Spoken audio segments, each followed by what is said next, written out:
Dennis plays well against us. We actually look it up. He averages more points against us than any team in the NBA in his career. 18 a game in his career against the Warriors. That's number one.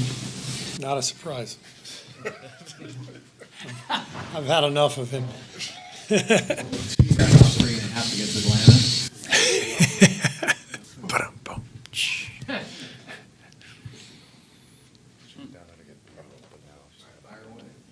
How'd it go having Dennis in practice? Good. Yeah, we scrimmaged, and he went over a lot of our offense and out of bounds plays, and just get that first day is always a lot.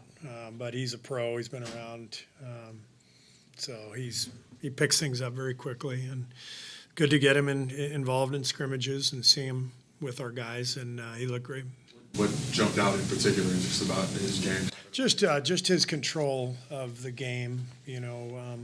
We did some late game situational stuff, and you just know that he's going to take care of the ball and get you into pick and roll spacing, and feels like he's going to get you a good shot, whether it's him or one of his teammates. Do you guys suggest the other day that it looks like he would be starting, or it seemed natural? You think that's the way that's headed right now? I think so. We've got to sort it out and figure out what that means, and go from there. But really good chance he'll start, and then he will definitely play all of the non-Steph minutes. But I like the idea of them together as well. So good chance that that's the way we go. But we got to make that decision and sort through some options. Now, Steve, do you guys travel today, or do you travel tomorrow? Tomorrow. So you'll get another practice? Yeah, tomorrow practice here, and then we fly out. Okay, so will you play him Thursday? Oh, yeah. Yeah, He'll okay. play. Yeah.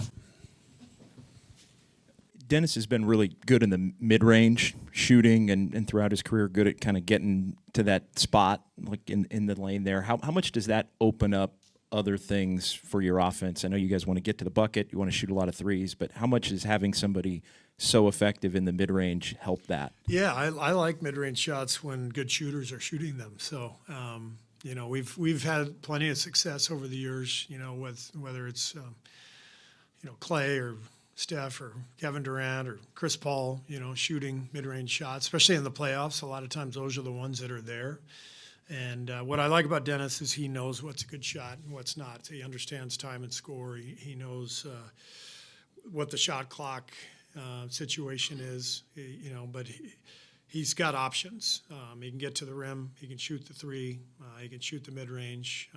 Excellent passer. So, we'll definitely, lean into more pick and roll. That's going to happen naturally because he's a pick and roll player.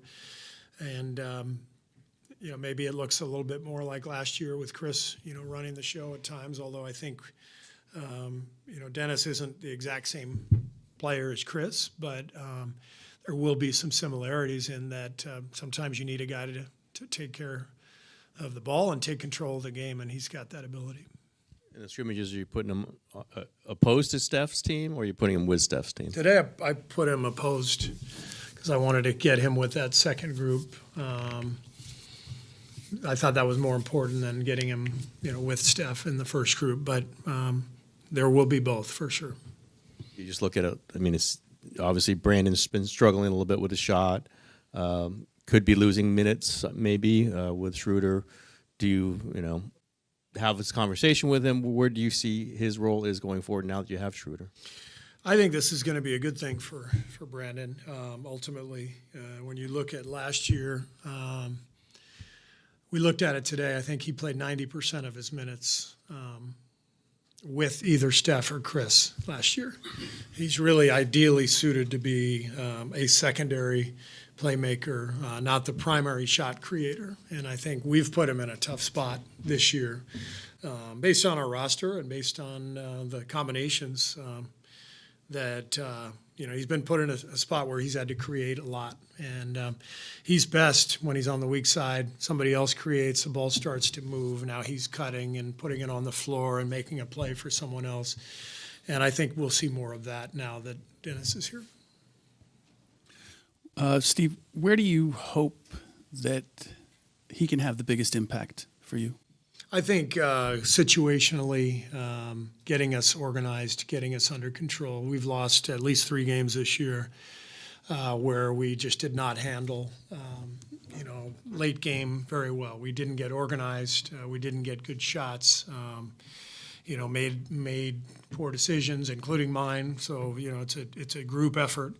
But I said this the other day. I like the idea of 2-point guards. I think the modern NBA requires 2-point guards. The best offenses in the league tend to have, at least 2 pick and roll players. And so I love the idea that we can play Steph and Dennis together. He'll help us get organized. He can get Steph off the ball, which is important for us. We need to have both. We need to have Steph running pick and roll, but we need the threat of him coming off screens to loosen up the defense. And so I think all of that. And then I know from playing against him, coaching against him, I should say, he's an excellent defender. So you can put him on or off the ball. He's quick, he's smart, tough. So I think he's a two-way player and somebody who can help us close games. And is this who you guys are now? I mean, you take into consideration the salary cap and everything that you have. Like, do you feel like this is our group going forward, or are you still thinking we're going to keep our minds open in terms of the roster? I mean, I'm looking at it that this is our team going forward. We loved what we had in the beginning of the season with Melton in that spot. And I know Melton and Dennis aren't exactly the same player, but the dynamic was similar. Two-way, on-ball defense, taking some of the pressure off Steph, handling the ball, running pick and roll. Very similar dynamic, and that we felt like that was our team. So the idea is Dennis plugs that hole. Everything falls into place. We start playing like we were a few weeks ago. To me, that's our team. The other stuff, it would be a question for Mike. Steve, what kind of, do you know Dennis's personality at all? How is he sort of going to fit in that sense? I mean, he's certainly got a reputation for being kind of feisty. And I like feisty. Yeah. I mean, how much do you, obviously the way he plays matters first, but Yeah. how, culturally, and how do you think he'll fit in the locker room and mesh with the players you have already? I think he's going to fit really well.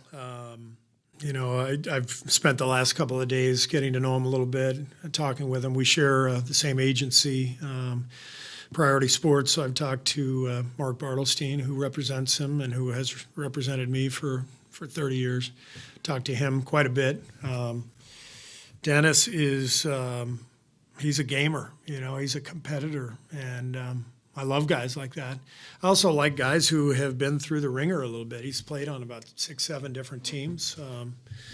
You have to go through the NBA to really feel it and to appreciate the ups and the downs and everything that I've heard, talking to Mark, talking to, other people who have coached him. Darvin Ham and Ron Adams had a great conversation yesterday, and Darvin was raving about him.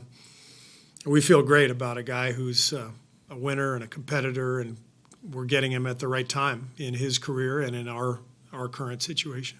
And does it raise any flags when a guy's been on 7 teams? Sure, it can. I played on 6, so I guess I had a lot of flags. The way I always looked at it is that those were 6 teams that wanted me. So Dennis has had 7 who have wanted him. So 8? Sorry, 8. Steve, I think this is Dennis's 12th season, but it might be his most efficient scoring season. What have you seen as far as him being such an efficient offensive player this season? Well, I've coached against him the last 2 summers in FIBA, and he's a fantastic FIBA player. But the confidence that he has now in his shot is so obvious. I think he's around 40% from 3 this year, shooting both on and off the ball, off the dribble or catch and shoot. I just think he's at the point in his career where, at 31, his mind and body are kind of at the top of, where they're connected, and he's got a feel for the game. When we played them against Brooklyn a month ago, whatever it was, 3 weeks ago, I knew exactly when he was going to shoot and when he wasn't. And it kind of pissed me off because it was the exact right time.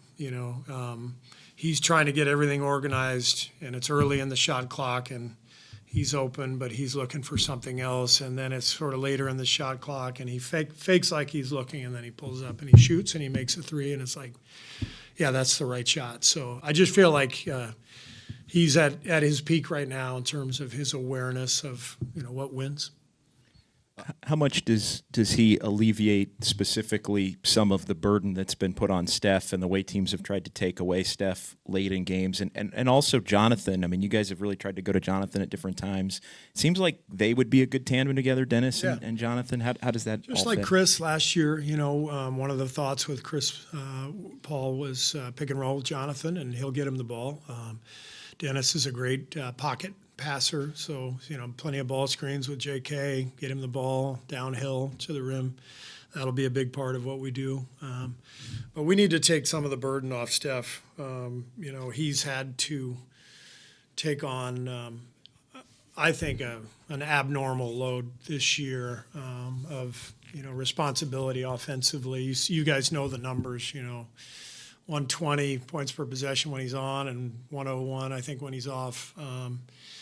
And that's what we've missed is, another pick and roll player so that Steph doesn't have to run so much pick and roll all game and wear himself down. You've mentioned Chris a couple of times as far as the ball handling, the pick and roll, but does this kind of quick, explosive score remind you at all of what Jordan brought to you guys in the 2022 championship season? I mean, there is the speed element, the pick and roll, getting to the rim, rejecting a screen, getting a layup. That's another way that Dennis attacks that can really help us for sure.